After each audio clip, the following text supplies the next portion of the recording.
Assalamualaikum warahmatullahi wabarakatuh. Kali ini kita akan membahas materi laju reaksi, yaitu materi yang diajarkan di kelas 11. Konsep laju reaksi. Laju reaksi merupakan laju perubahan konsentrasi zat-zat komplementasi setiap satuan waktu. Ini dapat ditulis dengan persamaan V sama dengan perubahan konsentrasi per T, di mana artinya laju pengurangan konsentrasi reaksi per satuan waktu atau laju penambahan konsentrasi hasil reaksi per satuan waktu.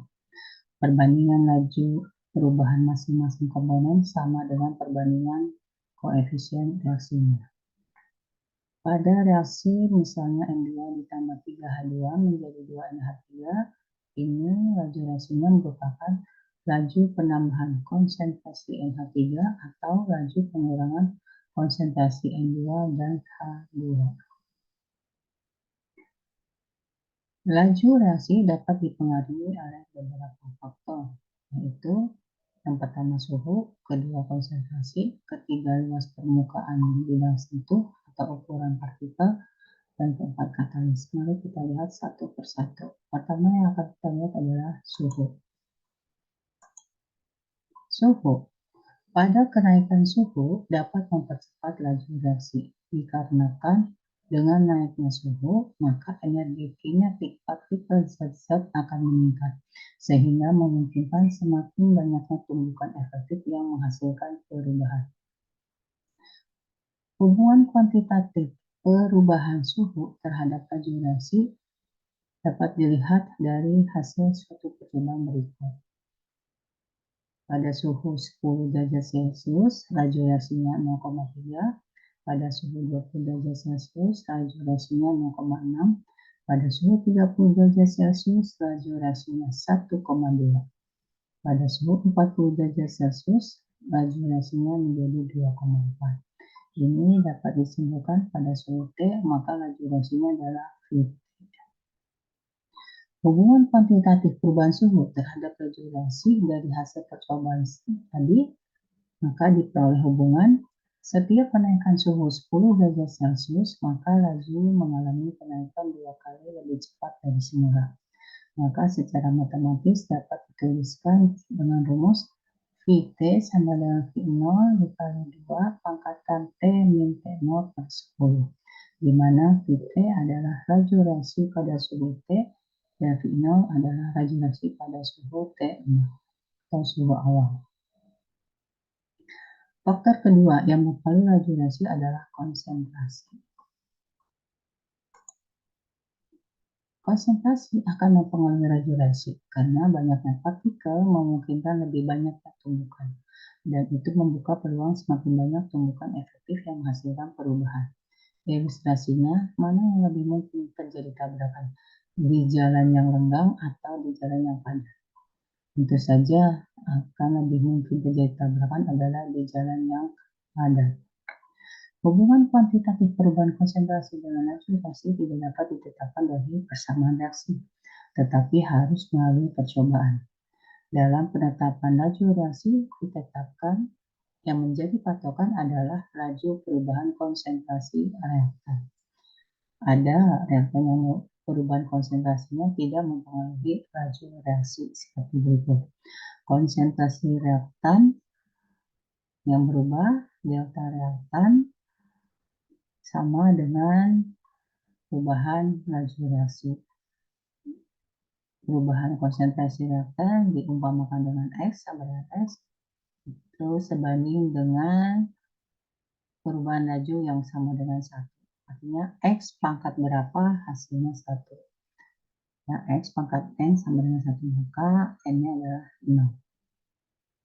N tadi adalah merupakan order reaksi, yaitu pangkat perubahan konsentrasi terhadap perubahan laju reaksi. Order reaksi ada beberapa macam.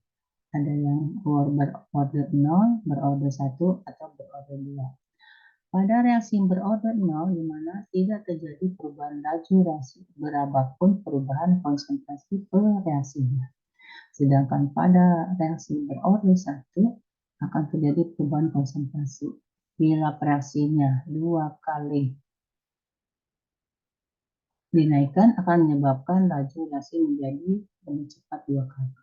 Sedangkan pada order reaksi 2, di mana laju perubahan konsentrasinya akan dinaikkan 2 kali, menyebabkan laju reaksi lebih cepat 4 kali. Dan seterusnya. Grafik hubungan konsentrasi terhadap laju reaksi digambarkan sebagai berikut. Sumbu Y-nya merupakan laju reaksi, sumbu Y X-nya merupakan konsentrasi. Untuk yang order reaksi 0, kita lihat berapapun perubahan konsentrasinya, laju reaksinya tetap 1 datar, ya, sejajar dengan sumbu X, yaitu konsentrasi. Harganya tetap sejajar 1, ya, order 0. Sedangkan order reaksi 1 seperti itu grafiknya, sedangkan order reaksi 2 adalah berbentuk kurva. Untuk reaksi A ditambah B menjadi C dengan koefisien A itu P, B koefisiennya Q, dan C koefisien R, laju reaksinya dirumuskan sama dengan V sama dengan K dikali konsentrasi pangkatkan M dikali konsentrasi B pangkatkan M. Artinya laju perubahannya adalah dikalikan konsentrasi reaktannya yang dipangkatkan dengan order reaksi, di mana M dan N tidak ada hubungannya dengan koefisien, karena koefisien reaktannya adalah P dan Q.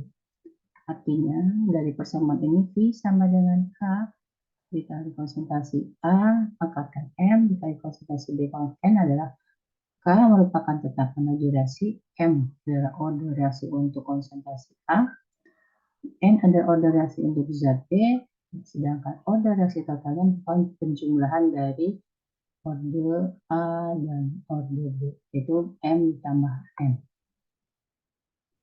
Rumusan laju reaksi tersebut diperoleh dari percobaan. Ya. Misalkan percobaannya adalah NO ditambah Cl2 menjadi NoCl2. Diperoleh data sebagai berikut.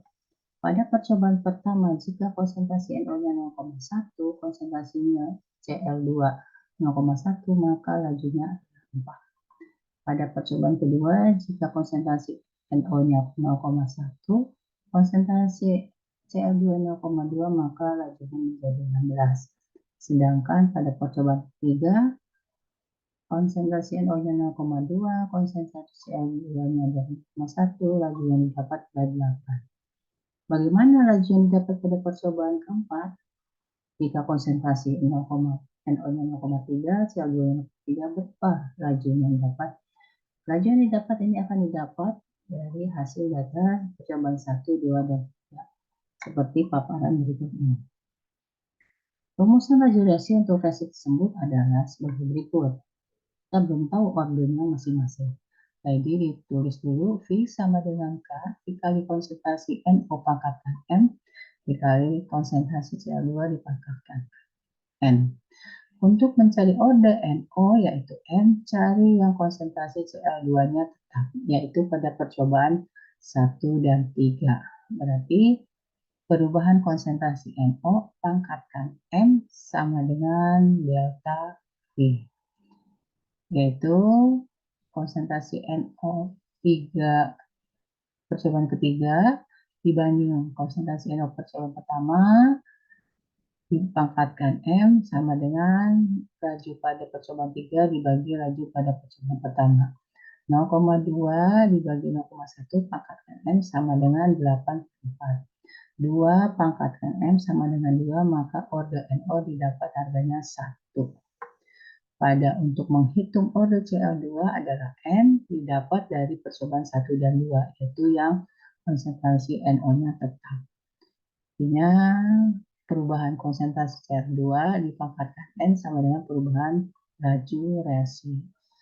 Konsentrasi Cl2 percobaan 2 dibagi konsentrasi Cl2 percobaan pertama, lalu dipangkatkan N sama dengan laju kedua dibagi laju yang pertama. 0,2 dibagi 0,1 pangkat N sama dengan 16 dibagi 4. 2 pangkat N sama dengan 4, maka diperoleh N sama dengan 2. Maka didapat orde NO adalah 1, orde CO2 adalah 2. Maka rumusan laju reaksinya adalah V sama dengan K dikali konsentrasi NO pangkatkan 1 dikali konsentrasi CO2 pangkatkan 2. Harga K diperoleh dengan memasukkan salah satu data percobaan. Boleh kalian mengambilnya dari percobaan 1, 2, atau 3. Kali ini didapat dari percobaan yang pertama. Ya. K sama dengan V dibagi konsentrasi NO dikali konsentrasi CO2 yang dikuadratkan. K sama dengan 4 dibagi 0,1 dikali 0,1 yang dikuadratkan. Maka didapat harga K-nya adalah V sama dengan 4 kali 10 pangkat 3. Setelah dimasukkan ke persamaan reaksinya, sama laju reaksinya V sama dengan K dikali konsentrasi NO dikali konsentrasi CO2 dipangkatkan 2. Jika NO-nya 0,3, data Cl2-nya 0,3, lalu dikuadratkan dan K-nya adalah 4 kali 10 maka didapat laju pada percobaan keempat adalah 108 molar per detik. Faktor ketiga adalah luas permukaan. Sekarang kalian perhatikan, mana yang lebih luas permukaannya, sepotong tahu utuh atau sepotong tahu yang dipotong 4. Kita lihat, ini adalah tahu utuh. Lalu kita potong, kita pisahkan di 4. Ya. Lihat, maka bahwa perhatikan mana luas permukaan tahu utuh lebih kecil dari tahu yang dipotong 4. Ya, bahwa luas permukaan tahu itu lebih kecil dari tahu yang dipotong 4. Sekarang kita lihat. Mana yang lebih luas permukaannya, gula berukuran butir kasar atau gula berukuran butir halus? Ya, betul, gula berukuran butir halus. Juga mana yang lebih mudah larut? Gula yang kasar atau yang gula halus? Sudah gula yang halus. Luas permukaan mempercepat laju reaksi karena semakin luas permukaan bidang sentuh suatu zat, semakin banyak bagian zat yang saling bertumbukan dan semakin besar peluang adanya tumbukan efektif menghasilkan suatu perubahan laju reaksi. Semakin luas permukaan zat, semakin kecil ukuran partikel zat. Ya. Jadi semakin kecil ukuran partikel zat, reaksi pun akan semakin cepat. Faktor keempat adalah katalis. Katalis ada dua macam, yaitu katalis aktif yang merupakan katalis yang ikut terlibat reaksi, pada akhir reaksinya akan terbentuk kembali. Yang kedua adalah katalis pasif, di mana katalis yang tidak ikut reaksi hanya sebagai media reaksi saja. Sedangkan bagaimana katalis itu bekerja akan dibahas pada teori tumbukan. Itulah materi mengenai konsep laju reaksi dan faktor-faktor yang mempengaruhi. Ini ada beberapa soal untuk evaluasi kalian. Silahkan mengerjakannya di rumah. Ya.